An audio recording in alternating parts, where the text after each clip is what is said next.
আরাফাতে দাঁড়ানো হল হজের সবচেয়ে গুরুত্বপূর্ণ স্তম্ভ। আল্লাহ রাসূল সাল্লাল্লাহু আলাইহি ওয়াসাল্লাম বলেছেন, আল হাজ্জু আরাফা, আরাফাতই হল হজ। তাই ভাইরা, আরাফাতের দিনটি হল পরম দয়ালু অধিক ক্ষমাশীল রবের সাথে তাঁর ব্যাকুল হয়ে ফিরে আসা বান্দাদের এক পবিত্র সাক্ষাতের দিন। বলা হয়ে থাকে, আরাফাহ লিমান আরাফাহ, আরাফাত তাদের জন্যেই যারা তাঁকে প্রকৃতভাবে চিনতে পেরেছে। আরাফাতের দিন হল মারিফাতের দিন, আল্লাহকে চেনার দিন।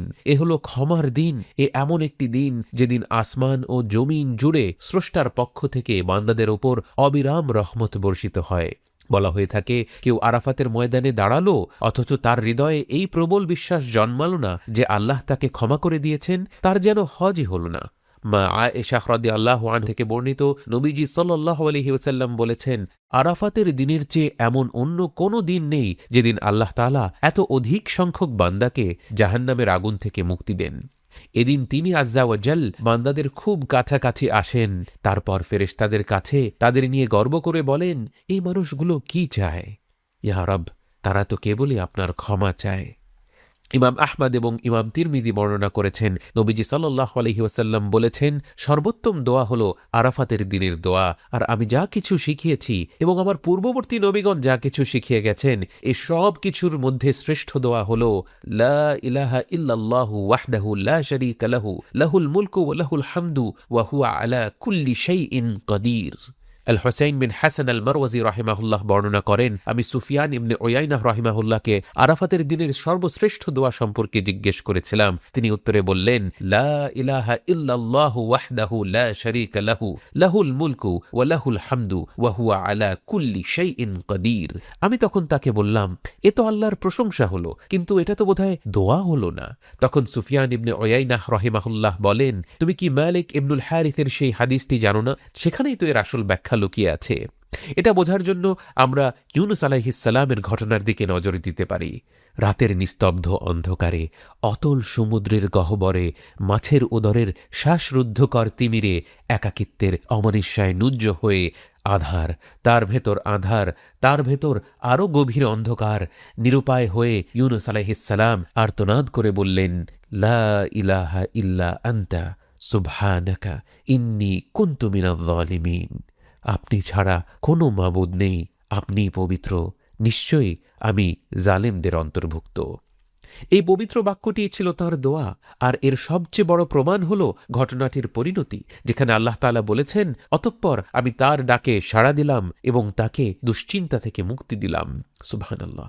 এই ঘটনাটি বর্ণনা করেই মহান রব্বুল আলামিন একে কিয়ামত পর্যন্ত আসা প্রতিটি মুমিন ব্যক্তির জন্য এক চিরন্তন নিয়মে পরিণত করে ঘোষণা দিলেন, আর এভাবেই আমি মুমিনদের উদ্ধার করে থাকি। ইউনুস আলাইহিস সালামের চেয়ে ভয়াবহ আর কোনো বিপদের কথা কি কল্পনা করা যায়? অথচ ঠিক সেই পেটের ভেতর থেকে কেবল লা ইলাহা ইল্লা আনতা সুবহানাকা ইন্নী কুনতু মিনাজ জালিমিন বলে ডেকে ওঠাই তার জন্য যথেষ্ট ছিল। সুতরাং ভাইরা, আল্লাহর প্রশংসাই হলো দোয়া। অবশ্যই আমরা নিজেদের চাওয়াগুলোকে আল্লাহর কাছে তুলে ধরব, নবী রাসূলদের শেখানো কথাগুলো অনুসরণ করে, আবার নিজের ভাষায় উচ্চস্বরে দোয়া করব, নিঃশব্দে দোয়া করব।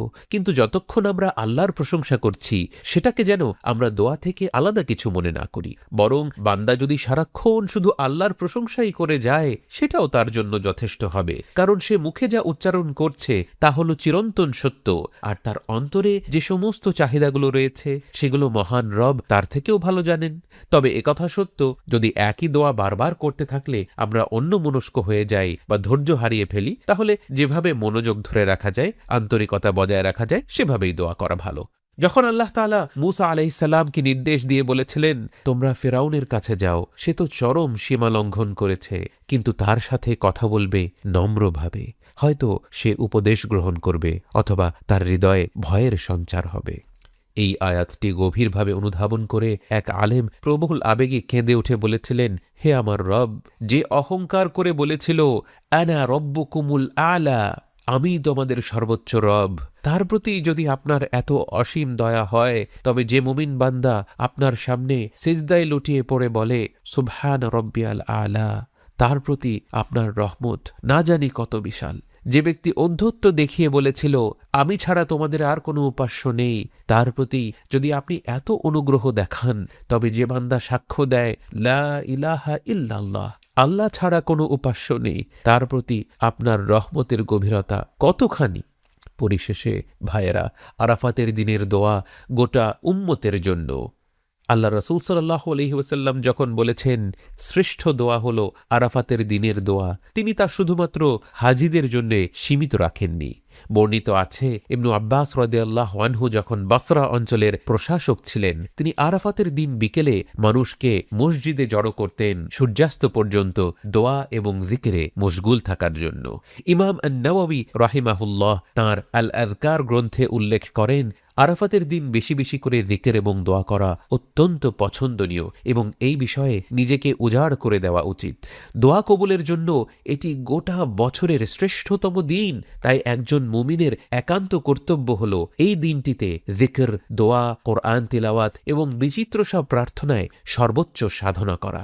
তার উচিত এই পবিত্র দিনে নিজের জন্য, পিতামাতা ও আত্মীয় স্বজনদের জন্য, শিক্ষক, বন্ধুবান্ধব ও প্রিয়জনদের জন্য এবং তার প্রতি যারা সামান্যতম অনুগ্রহ করেছে তাদের সবার জন্য এবং সর্বোপরি সমগ্র মুসলিম উম্মতের জন্য মন খুলে দোয়া করা।